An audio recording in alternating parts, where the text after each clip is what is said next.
the Gloucester Community Arts Charter School Finance Committee meeting. The date is May 16, 2012. We're starting the meeting at 6:19. Please everyone be advised that we are filming the movie. Excuse me, we're taping the meeting. Thanks very much. So why don't we move right into it. Tony, we are also, we have a guest with us today, but first of all, welcome guest Cindy Marie, who's sitting with us from Central Source, and these are the people that are doing our financial, managerial, administrative tasks. Before I get into this, are there any comments from the public? Okay, no comments then. Why don't we launch right into this? The review and approval of the minutes. Let's see. Did we get? If you go to the end of the page, I think these are. That's the board. Okay. Minutes prepared from here. I think there were minutes from that were sent out to everyone, but I didn't make more copies. Okay. Did you have a chance to read them, or do we want them at a discussion level? You can wait. Why don't we table it then if we don't have them? Plus, we're a little short on time, so what we can do is we'll double up the minutes in this meeting and the prior meeting from April. We will review. So let's make a note for the June meeting agenda to review hopefully 2 sets of minutes. And this will help us move along on the track to make sure we're okay. All right, that being tabled, why don't we go on to item number 2, which is a review, the budget review. We've got a review of the month-end variables of cash flow, review of draft budget fiscal year 13. Tony, do you want to start with that, or does Cindy, do you want to start? Yeah, well, I just turned it over to Cindy Marie pretty quickly. Just want to begin by thanking Cindy and Barbara for a huge amount of work, both just making sure that we have month-end in a timely fashion, and that in a year that was equally challenging, the budget has been managed very well.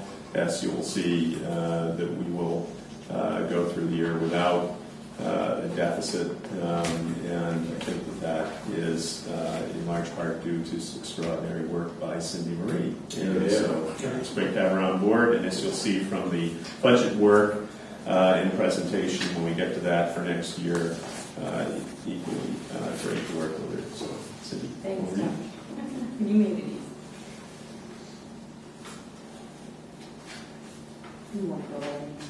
Just the budget versus actuals for month end, and the projection out for the end of the year. This is the landscape, which hasn't really hasn't changed, but Cindy could sort of just remind everyone of where we're at.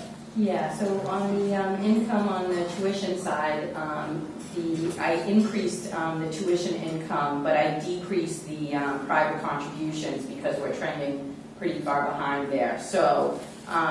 Luckily, we're still in a break-even situation, mostly because we were forecasting less than 135 students, for that June 30th payment, but we can count on that payment being the same as March's.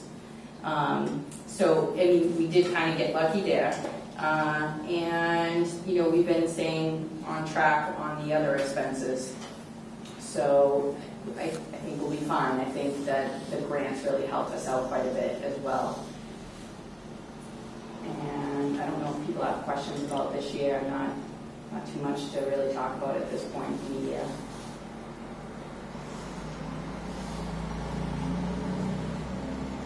Cash is still, difficult to manage. I think that, if we can still work on that line of credit, I think that would be great. So that way we can really rest easy. But the cash situation's been a little bit difficult. We're okay. Luckily, we have a landlord that works very well with us. So, but I would solidify that line of credit as soon as possible.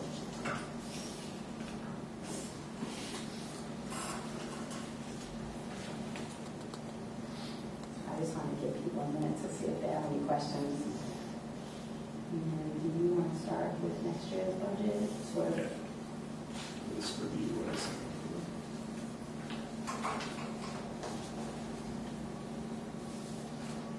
Well, great job of covering both you guys for all the curveballs we were throwing at you. I mean, especially changing the per kid. So Cindy, the enrollment, I believe this point is 135, is that right? Mhm. Okay. Yeah. After you submit your February 15 claim form, they don't typically make too many changes after that. They can if they want to. So I sort of held back on putting the full tuition amount in, but there's been no issue. So I believe we are exactly 132 or. I didn't even look to see exactly where we are. Okay. Yeah, we're somewhere around 132, 133.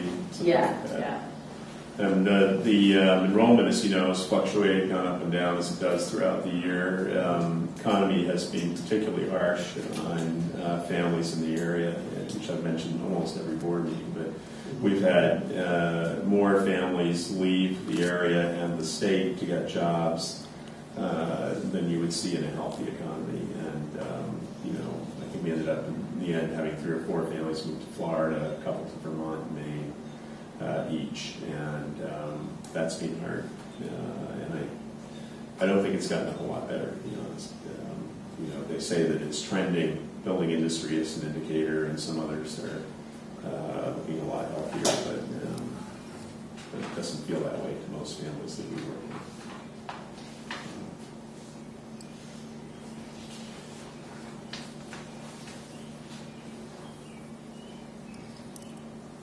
Is there any other questions? We'd be happy to go into the budget work for next year. Well, that's really, I think, thank you. That's great work. Thanks very much. So on the budget, I sent out just a cover sheet to all of you when we sent these initial figures out. And so I just wanted to run through that as a reminder for everybody that we sent out 3 different options when we submit the budget, which is due August 1, but we'd like to submit it at the end of this month. To submit it early.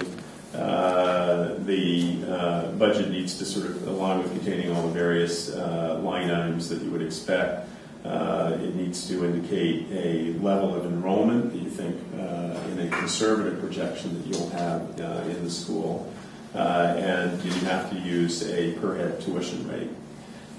So the options that we show you here vary not in terms of the specific items within the budget. So in terms of staffing, there are no changes from the 165 to 180 to 190 scenario. Those may be something that you would ultimately consider if you wanted to submit, for example, the larger or a smaller enrollment of 165 that it currently shows a loss that you wouldn't want to leave in there if you were going to go that route with the department, in which case we'd go back and look at staffing and other line items to make cuts in that. In working with the budget this year, the Department of Education has released the projected per head tuition rates for charter schools, and the rate for GCA was set at the same original rate it was last year, so $11,800, and that we've used $11,400 in this budget. So to be conservative, we cut it back to within 200 of the reduced rate we ended up working with this year at 11.2. And all of the scenarios also assume private contributions as well. So the goal is obviously any budget, you want to have a balanced budget. We want to increase the level of mentoring and guidance for all teachers. And we want to increase the delivery of the program by increasing the number of experienced 8+ years teachers in the building. The ideal would be to have at least one experienced veteran teacher at each grade team level. We want to continue to improve math instruction at the school by hiring a veteran middle school math instructor who's worked successfully with a diverse population of students. And we want to expand the student support education team to reflect the integrated and collaborative model and vision here at the school, and to provide the best support services for the population that we have so that every child can succeed. So included in the budget are a school psychologist, school counselor, special education director, and a full-time PE project adventure-based coach. We wanted to expand the student support services as well, so that in the budget is an inclusion specialist shared between each grade group. So, for example, at 2-3, there would also be an inclusion specialist for that grade group. There would be an inclusion specialist for 4-5, and so on through the combined grade levels throughout the school. We also wanted to bring back the full complement of arts to the school, and so along with the Director of Arts Integration, we've also added in a part-time arts teacher so that they can choose how they want to divide up the arts classes, but it would free up the Director of Arts Integration to actually be working in the classroom with the general ed and inclusion teachers. We have significantly increased professional development, as you'll see in the budget lines there, so that we can continue to provide training not only in differentiation of instruction, but in mathematics and for the middle school and the lower school, and then in some of the other areas that we've discussed in program committee, from responsive classroom to habits of mind. We also have folded in here professional development funds to support the ANET program that we'll be looking at, that all schools are needing to develop a clear data-driven approach to improvement within the school, and we really want to have a model to begin that work that is clear and easily articulated, and then it can ultimately be refined for the school itself. It gives you something right away to start with for next year. We want to expand the computer and internet access throughout the school, so that we do have a wireless internet in the school now. It doesn't reach with adequate speed or consistency to all corners of the building, and so the furthest most corners have difficulty there. And this will include some direct wiring as well, and then laptops and cards that are Macs for teachers and for students. So that is also in the budget. We'll come back to that as we get harder quotes from the lease companies on our options there. And then we'd like to, depending on where we come in on the enrollment, expand to include Spanish language throughout all levels of the school. And this is not in the budget scenarios that we have before us tonight, and it's the only item from all of the pieces we wanted to do that we've taken out for the time being until we see where we come in. So we didn't want to put it in at this point. What's the number for students that fit the Spanish language? Well, ultimately we want to have it start right away in kindergarten, and yeah. They would have exposure to it the whole way through. Okay. We can start more slowly, but we want to wait and see. Before we commit to that, we want to be a little further along. What do you mean? Is that in the 180 vision? Or? No, it's not. What's the optimum? What's the number that allows us to fund that? Well, to get a teacher of Spanish language, you're probably going to be anywhere from 40 to 45,000, probably, depending on, it all depends on experience and availability, and whether they can also be doing other things. Part of what we're also, the reason we've delayed is we've got a huge pool of applicants for the multi-age teaching and other areas in the school, and several of them speak several languages fluently, and so we want to sort of get a better sense of how all the pieces are coming together, starting with the administrative hires and then working on down through the general ed and inclusion specialists, because we may have someone who actually can do this as well. So it's not just a matter of whether we have 165 versus 175. No. It's not a pure numerical quantitative threshold. Okay. No. So the budget at 180, as you see if you go down through it, and I'm going to turn it over to Cindy now as my segue there, is that the budget at 180 actually achieves all of these goals, and including the balanced budget that we were looking for. Enrollment of less than 180 would require some adjustments, and we would go back to look at that. And enrollment of greater than 180 will actually produce a potential surplus, or we would use those funds in another area. So that's something for us to look at as well. The other thing for us to remember, along with delivering the program and services effectively for all students, is that the state does still allow for schools, once they start to produce a surplus, for a certain percentage of that to be set aside in the development of a endowment or funds that can be there for other reasons. And so that's something for us to consider. 20% of the surplus? Keep 20% of the surplus. Right. So, Cindy, over to you. If there's anything more you want to highlight through those different scenarios. So with the 180 scenario, that's the break even. That doesn't allow for the Spanish teacher. The 190 budget would. The 180, while it may seem aggressive, as the enrollment figures got explained to me, it seemed like 180 we were being conservative enough. And the 11.4 on the tuition, again, is almost $500 below what the projection from the DESE is.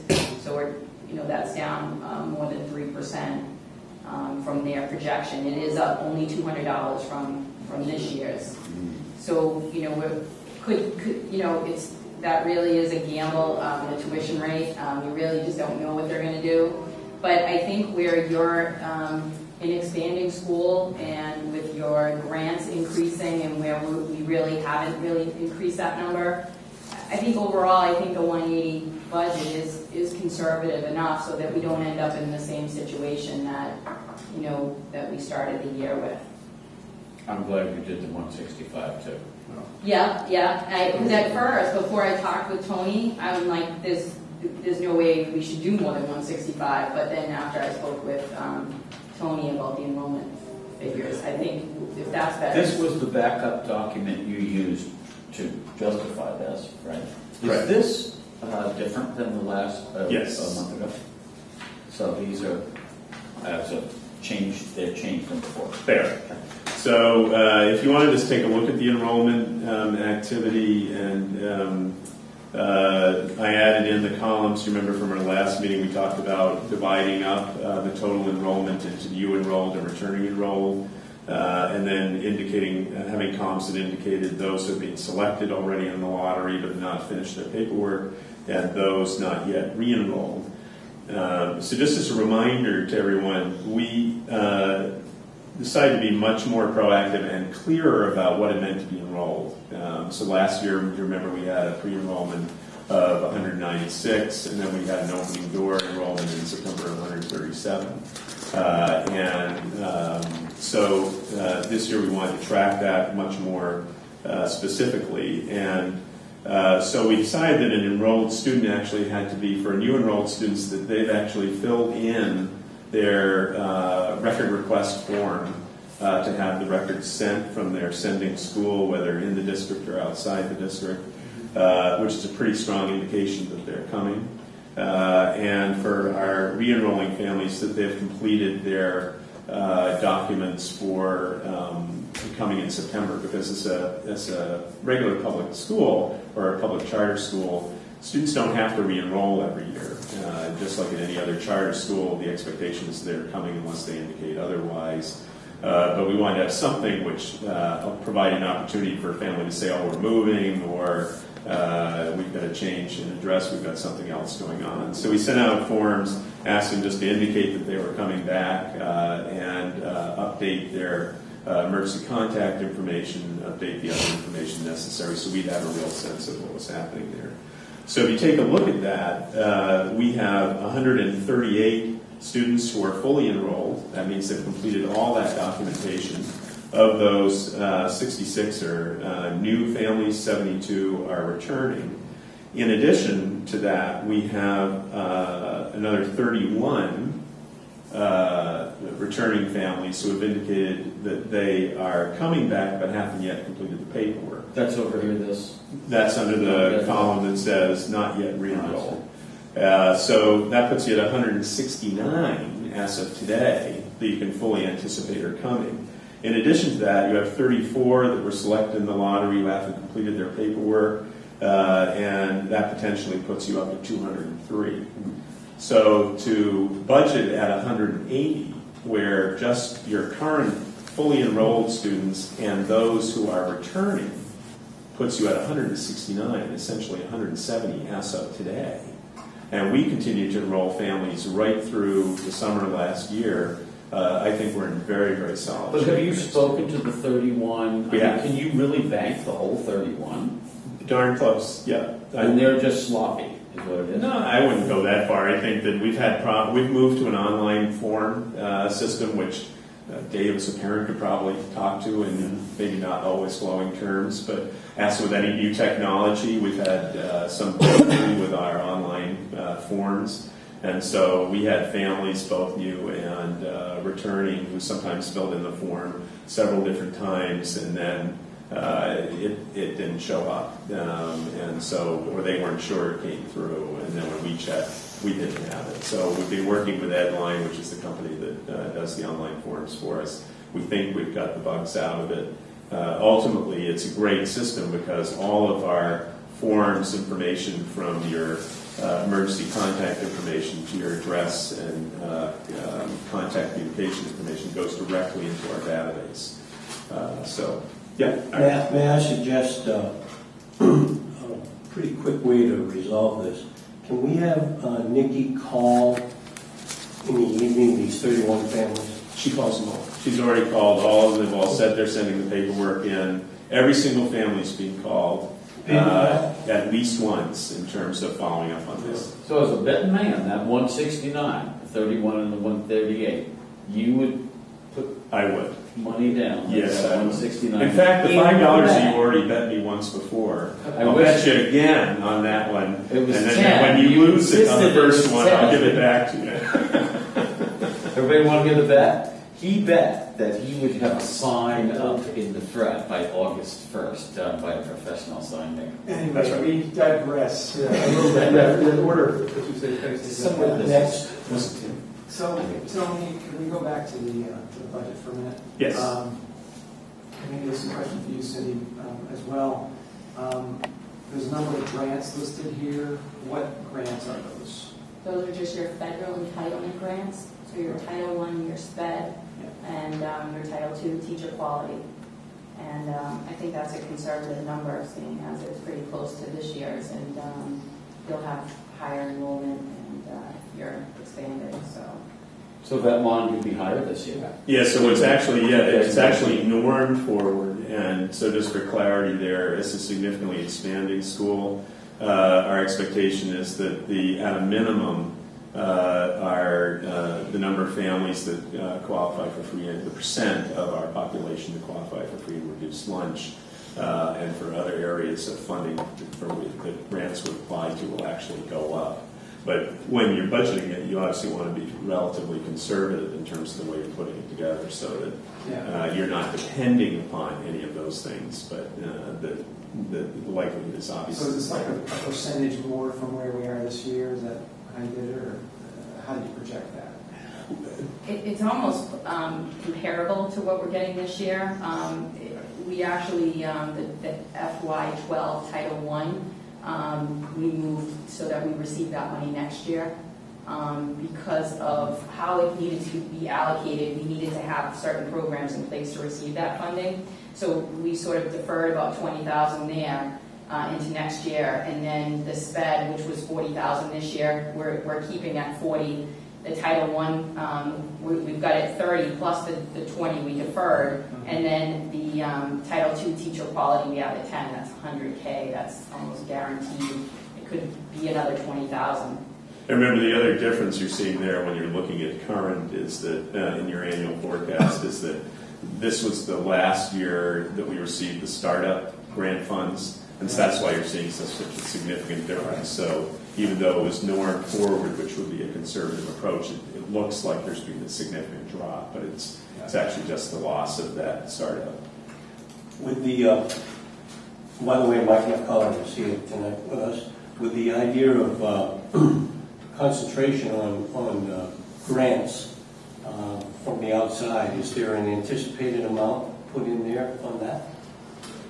Private contributions of $75,000, I'm assuming would include, Exactly. private Foundation grants. work. And I would definitely go after a tech grant because I'm not saying they're easy to get, but I think you certainly qualify. So private contributions is a different issue than grants that we write and. No, I would. It's basically anything that's not a federal or state grant. Right, Right. any If it comes private from a grants. foundation, if it comes from someone's private piggy bank, it's not. Yeah, a because she standard does just education federal district. ones Yeah. and then other. Right, so it's a whole different, That 75,000 is aggressive. I mean, CNS, Totally, we don't since we have. had like 1,500 this year. well, we didn't have a foundation until So- 2 weeks ago.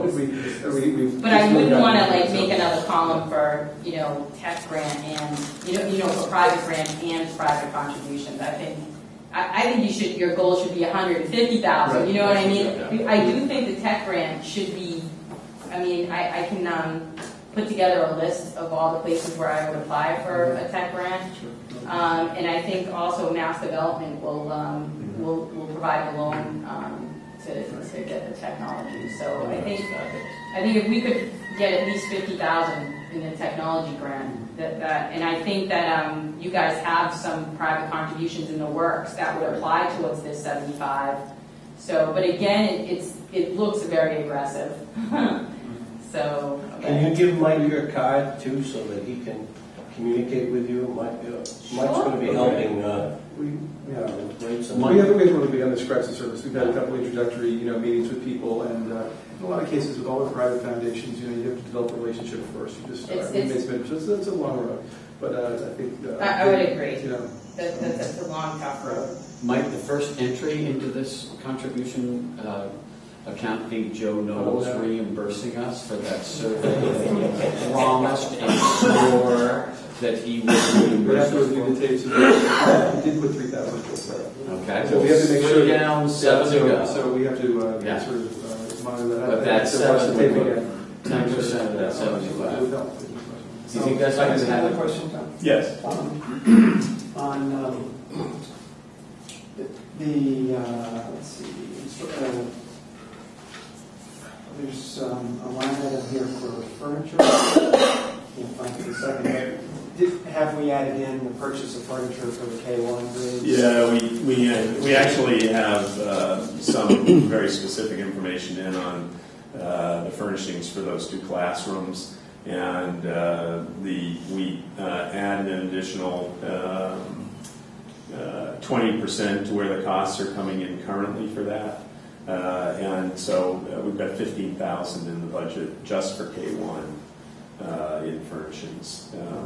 And then there's additional monies available because we know we're going to be getting other things as well. But we can furnish the 2 classrooms for that. Okay.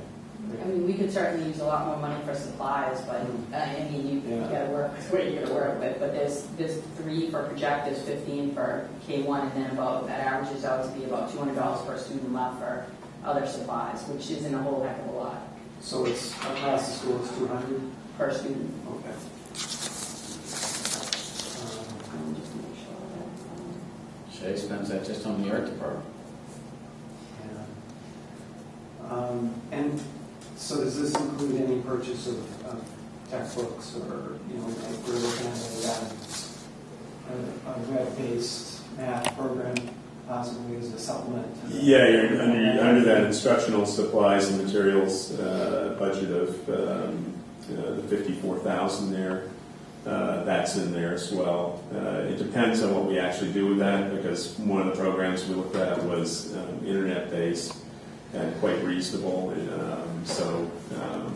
We've actually been, at the moment, funneling more towards the technology that will provide access rather than buying paper-based products for that. Yeah, as long as we get that nailed down. Yeah.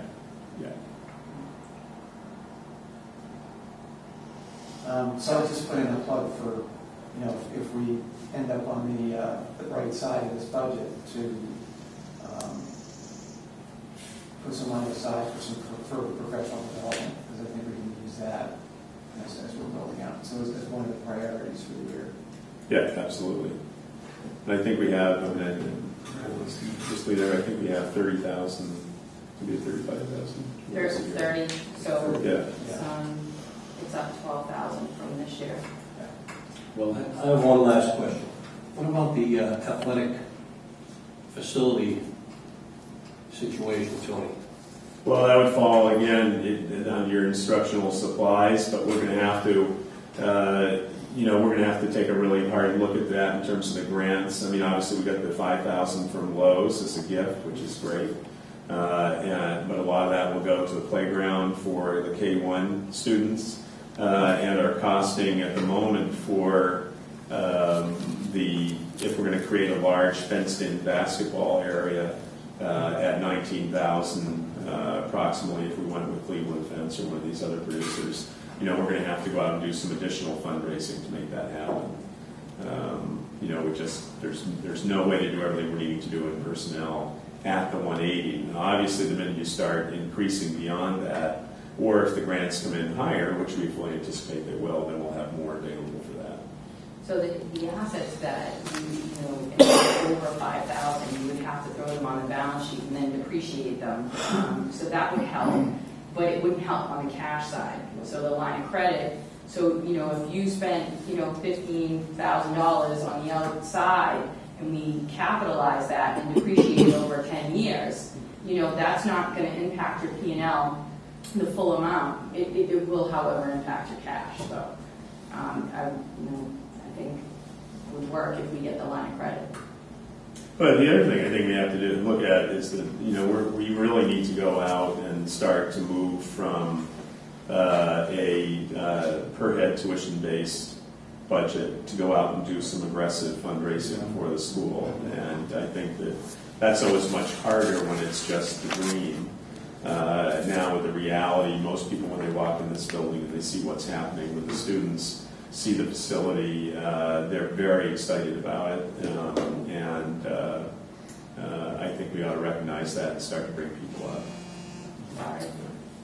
I think that's well said. I think we do have a couple target foundations that we've contacted and they've asked us to come back next year. So I think we do have that kind of mindset going forward, Tony. Yeah. I think the main thing is that within 2 years now, almost in completion, that there's something to show and some track record and stuff. So. Well, and actually, if you look at, I didn't mean that as a commentary that we hadn't actually accomplished a lot at the board. I think it's enormous what's being accomplished, and if you were to go and look at any other charter anywhere in the state that's been around for the number of months we have, they will not be in a facility and will not be as far forward as we are, period. So I think it's exceptional what's actually been accomplished, and we're now ready. I think it's exciting that we're in a place where we're ready for people to start coming in and seeing what's happening here and being a part of moving it forward. Well, it's all enrollment, because boy, the difference between 165 and 190, 22,000 more expense, almost 300,000 more in income. Right. Wow. Yep. So keep on shaking these numbers up, brother. And never believe them till you've got the paperwork. Thank you, Gordon. Yeah. So Cindy and Tony, I appreciate all the work you put into this, because it's a lot of work to juggle the numbers and make it line up and make it really hang together. So, and I appreciate your willingness to take input from the board and be really thoughtful about the planning for next year. So, Yeah, I think this is driven by the meetings that we've had and the input from program and facilities and everything else. This isn't just pulled out of thin air. This is kind of based on the participation of, especially the program committee. Are there any program committee members here at the second day? You guys have the meetings that put this stuff down and needs to be done. So I think it's nice to see this. It's nice to see the range, and it's go along with what Dave said in terms of that. This is very thorough, very good. It lets us know if there's a problem, what we need to do to deal with it, and hopefully we won't have the same kind of problem as last year. But certainly, using a conservative number for the tuition, is a great starting point, and just having a pretty thorough idea of what the cost of everything would be. I guess my thought would be, as we talk about how we spend our money, when we try to put like 3 buckets together, like building grounds, administration, and then to the student through the program and the teachers. At some point, I'd like to see a breakdown of how that looks, because I think last year we were, if we took the number that came in for every student, we were looking at about gosh, I want to say, let's say 11,500. Let's rough that figure. That about 7,000 is going to the student, and the other, 4,000 plus was administrative and overhead. And I'd just like to see if we're still sort of in line that way, because I think that's a very important metric for us to make sure that the bulk of our assets are going towards program and the teacher enrichment and ultimately the students' success. So if I were to take, your instructional staff, which is a much higher percentage than your admin staff, really. As it should be, yeah. But yeah. so take the instructional staff and then the instructional expenditures and give you the percent total there. This is a gentleman. I'd love to see that because I'd love to be able to tell that story to the It's a good it's a powerful point for you. How we spend our money. I'd like to bring up one more point. This is a team effort here, this financial piece, which is a great example of what people can do if they work together. Cynthia, you're excellent in what you do. And Mick, our landlord, he's unbelievable. He's the man. And we have volunteers and people like Mike and the board. I mean, it's incredible what it takes to be successful. And we all get along, even though I can't stand him over here. David's great. And, I think that it's important to understand that it takes teamwork. Yeah. And hopefully the Celtics right now are ready to do their team thing. Exactly. Well, thank you, Ira. That's well said. And I think it's good that we still got side. And the work that was done on the weekends by people volunteering at times is a good example. And that helps us save money, too. So anyway, that being said, are we all done on the financial side? Can we go on to the next one, the review of possible agenda items for the next meeting? I think one thing we want to do is get that percentage calculation. Again, a rough draft doesn't have to be perfect, but you get the idea of what I'm talking about in terms of three buckets, how we spend our money. And then also we want to have a follow-up. We want to have meetings ready from the April meeting and minutes to review from this meeting so we can review and approve them. And Tony, anything else that we want to have on the agenda for next month? Just an update on how the enrollment's looking. Yeah, just the update. Standing items. Standing items, yeah. Go to the board meeting. Yeah, okay. All right. Any other topics? Any other questions? Any other items? Okay. Do I hear a motion to adjourn the meeting? So moved. Second. Any discussion? That being the case, let's have a vote. All in favor? Aye. The Finance Committee meeting is now officially adjourned. Let's take a 1 minute break and then start in. We've got to get some other people that are not here waiting to come in. Susan and Aaron.